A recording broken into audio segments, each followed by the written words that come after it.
নমস্কার বন্ধুরা, আজ আমি তোমাদের জন্য আবার একটা রান্নার ভিডিও নিয়ে চলে এসেছি।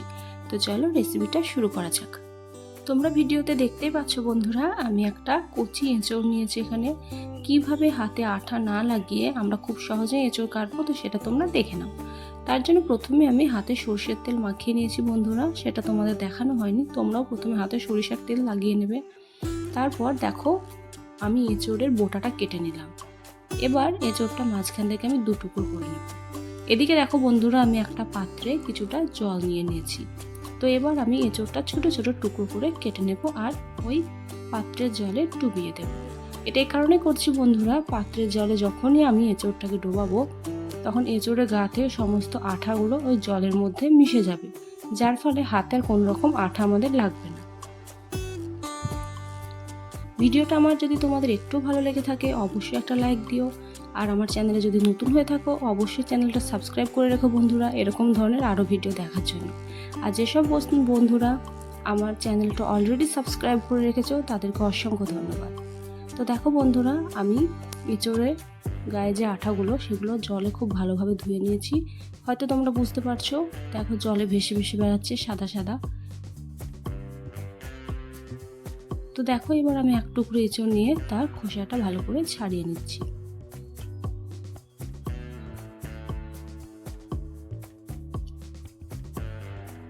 খোসা ছাড়ানো হয়ে গেলে আমি ছোট ছোট করে এগুলো টুকরো করে নেব, যেহেতু এঁচড়টা খুবই ছোট।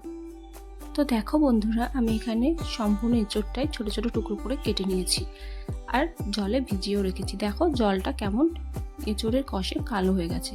তো এদিকে দেখো আমি একটু মোটা সাইজ করে আলু কেটে নিয়েছি।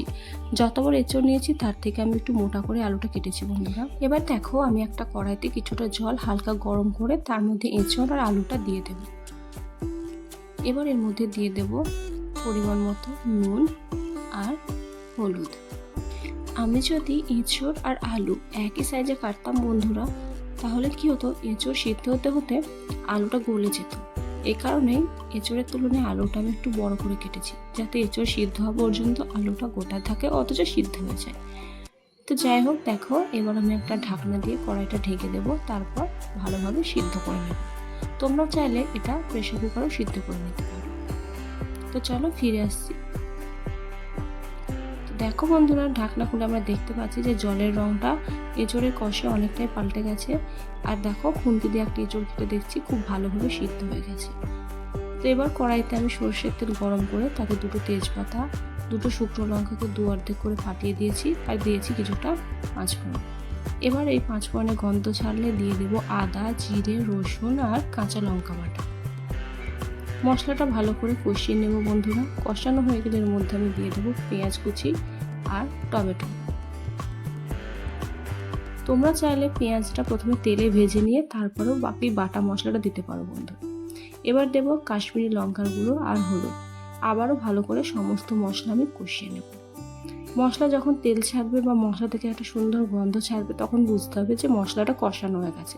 তখন আমরা এর মধ্যে আগে থেকে সিদ্ধ করে রাখা সেই এঁচড় আর আলুটা দিয়ে সামান্য একটু জল দিয়ে আর পরিমাণ মতো নুন দিয়ে ভালো করে কষিয়ে নেব। কষানো হয়ে গেলে আমি আবারও দিয়ে দেব বেশ কিছুটা পরিমাণ জল। তারপর ভালো করে ফুটে উঠলে তারপরে এর মধ্যে আমি দিয়ে দেব চিনি আর গরম মশলা গুঁড়ো। বেশিক্ষণ রান্না করার প্রয়োজন নেই বন্ধুরা, যেহেতু আমাদের এঁচড় আর আলুটা আগে থেকে সিদ্ধ। এবার আমি একটা ঢাকনা দিয়ে ঢেকে দেব, যাতে গরম মশলার গন্ধটা পুরো রান্নার মধ্যে ভালোভাবে মিশে যায়। তো আমাদের রান্না কমপ্লিট বন্ধুরা। এটা গরম গরম ভাতের সাথে খেতে কিন্তু অসাধারণ লাগে। তো ভিডিওটা ভালো লাগলে অবশ্যই একটা লাইক করে দিও। আবার দেখা হবে নেক্সট ভিডিও। বাই।